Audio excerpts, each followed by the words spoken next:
Alright, I'm trying to hold this camera, well, it's my cell phone. I'm trying to hold it in such a way that I can vlog with it and at the same time not get my fingers in frame. And at the same time expose the microphone so you can hear this god-awful whine that I'm been experiencing in the truck now for... It's gotten a lot worse over the last 3 or 4 months. The longer I use it, the worse it gets. This truck has basically been a utility vehicle for us. We use the utility aspect of the SUV and, you know, hauling things. It's got a tow package on it, so we haul stuff with it when we need to with the trailer. You know, large items that we need to cart around, we can fit in the back really easily.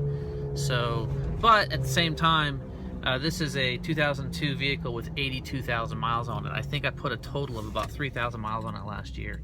So it being a second vehicle and me working from home, don't really need to you know, use and abuse this thing. So when it started making this noise, I was like, I've got time. And it's been probably over a year now, and it's just gotten worse and worse and worse.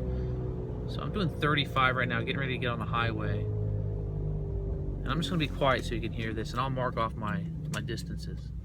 Doing 0 right now. Here goes.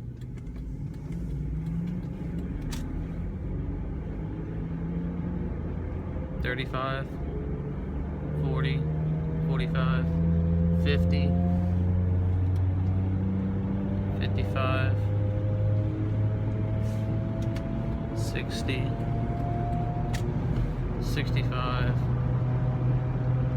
$70. Speed limit's 65, so I'll just hang here at 70, but I'll get the mic over on this side so you can hear it better. Yeah, holding a conversation in the truck with family members is becoming unbearable. It's very loud. We're getting ready to go on summer vacation here in July, and I need to rebuild the rear end on this thing. So what I did is I jumped on eBay and found a salvaged unit with 70,000 miles on it, so it's got 12,000 less than this one. And this is a known issue with these rear diffs, the 8.8 rear diff on the IRS, the independent rear suspension, with the Explorer and the Mountaineer. And what happens 9 times out of 10 is the carrier bearings will tend to go out, where the output shafts, basically where the axles plug into the differential, those bearings tend to go out. Or it's the pinion bearing. The pinion has 2 bearings on this. It has a case bearing where it resides and rides in, and then there's a bearing on the outer side as well. So it could be one of those 2. I got up underneath there and looked at it, and there's a lot of slop in it. It could actually just be the nut needs to be tightened up and take out some of that slack. But at this point, I don't necessarily think it's a pinion lash issue.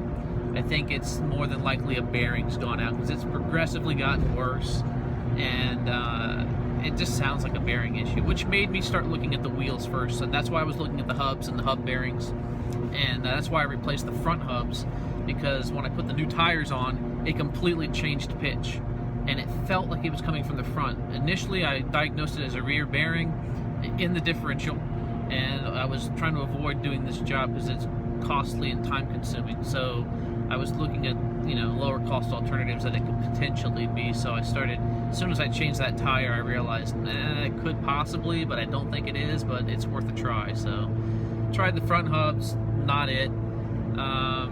And I don't think it's the rear hubs, just because normally when a hub goes, especially at the non-steering end, it's got a lot of slop in it, and these things are tight as hell. I mean, they feel good, so I don't think it's the hub. It's more than likely going to be a bearing in the case.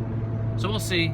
I'll drop this rear diff and put in the salvage diff that's coming, and that'll be in a future vlog, but I just thought I'd document the process along the way. So this is, I guess, the preamble. God, that sounds horrible. I don't know if you can hear that.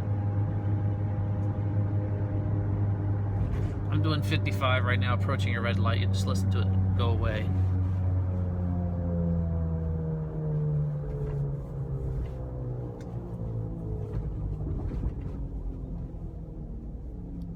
And it slowly comes to a rumble.